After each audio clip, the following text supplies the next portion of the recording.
A postal worker who was once called the laziest mailman in the world is in trouble again. He says he buried thousands of pieces of mail in his backyard instead of delivering them. This after he was in hot water for burning letters in 2010. Keith Eldridge has the story from Belfair, Washington. Postal investigators say this had been the burial ground for 35,000 pieces of mail.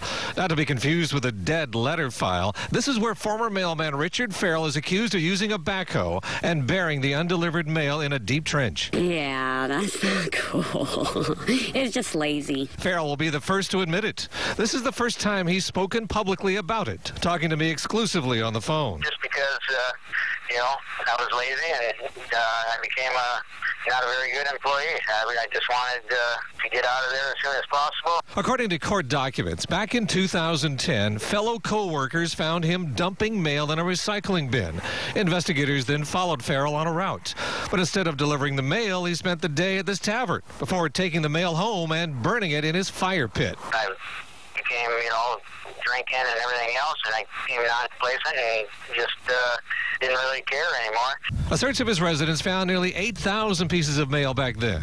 Assistant U.S. Attorney Thomas Woods said his conduct reflects extreme laziness and a complete lack of consideration for the customers that he serviced.